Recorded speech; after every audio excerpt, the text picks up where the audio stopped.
Headlines daily HD news. सन 2000 में गणेश नगर में शिव हनुमान मंदिर की स्थापना की गई। तभी से माता केशरबाई रघुवंशी धार्मिक एवं परमार्थिक न्यास के तत्वाधान में तुलसीराम रघुवंशी की अगुवाई में लगातार सन 2021 अर्थात 21 वर्षों तक श्रीमद् भागवत ज्ञान यज्ञ का आयोजन किया गया। अब सन 2022 से आगामी 21 वर्षों तक रामचरितमानस की कथा का आयोजन इस वर्ष से प्रारंभ हुआ। आयोजक एडवोकेट रेवत सिंह रघुवंशी ने बताया कि कायाकल्पित संत परम पूजनीय महर्षि बर्फानी दादाजी के आशीर्वाद से श्री वृंदावन मथुरा उत्तर प्रदेश से पधारे कथा आचार्य संत शिरोमणि राम शरण दास जी महाराज के मुखारविंद से दिनांक 1 जनवरी से 9 जनवरी तक दोपहर 1 से 5 बजे तक गणेश नगर स्थित माता केसरबाई रघुवंशी धर्मशाला प्रांगण में कथा सुनाई जा रही है। कथा के दौरान कोरोना गाइडलाइन का पालन करते हुए सैनिटाइजर इत्यादि का उपयोग भी किया जा रहा है।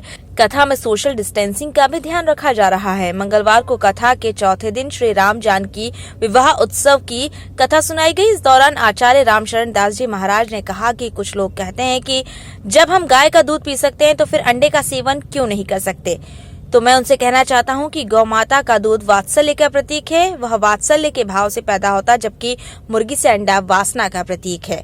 वह वासनामय प्रवृत्ति से पैदा होता है। गौ माता का दूध हमारे मन को भी वात्सल्य युक्त बनाता है, जबकि अंडा वासना से युक्त बनाता है।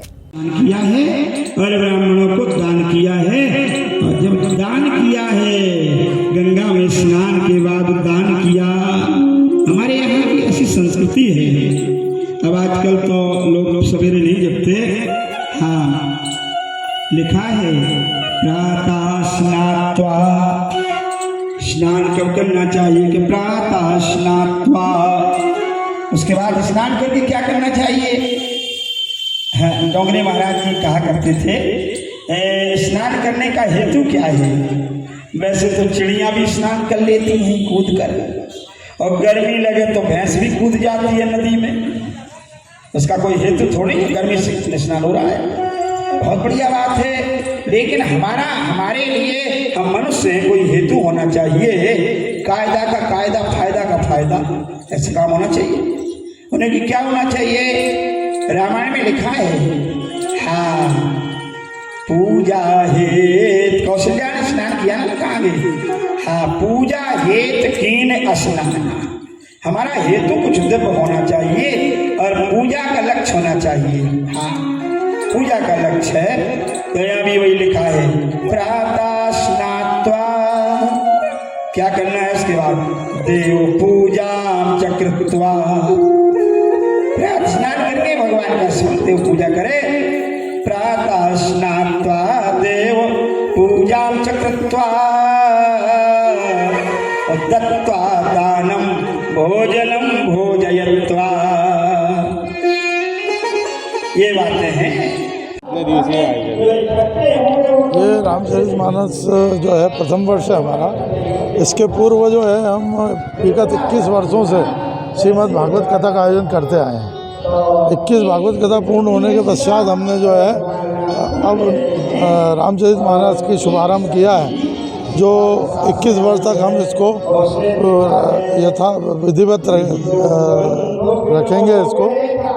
और दूसरा इसका उद्देश्य है कि भागवत कथा का तो इस पूर्वी क्षेत्र में सभी को बहुत अच्छी तरह से जो है मनन चिंतन हो गया है। अब हम चाहते हैं राम जी के चरित्र को समझें और राम जी के चरित्र का जो है अनुसरण करें और उनके बताए हुए मार्ग पे जो है चलने का प्रयत्न करें।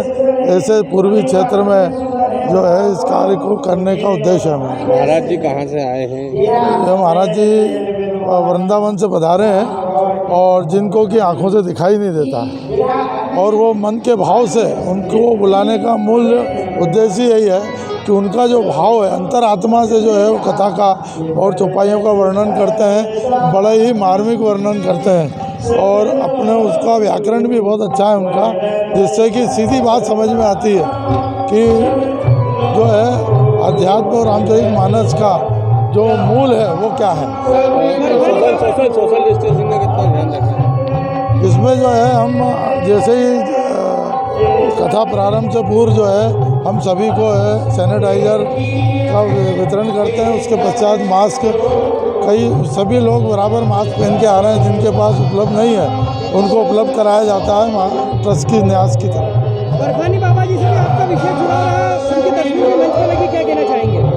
बर्फानी दादा तो हमारे परिवार के गुरु हैं, मेरे भी गुरु हैं, और उनके मार्गदर्शन में ही जो है ये पूरा जो है कथा का आयोजन प्रारंभ हुआ है। क्योंकि ये चेतनवीर बालाजी हनुमान जी की जो मूर्ति है वह मेहंदीपुर बालाजी से मंगाई गई थी और उनके कर कमलों से इसकी स्थापना हुई है और उसी वर्ष सन 2000 से ये लगातार जो है कथा का आयोजन होता चला।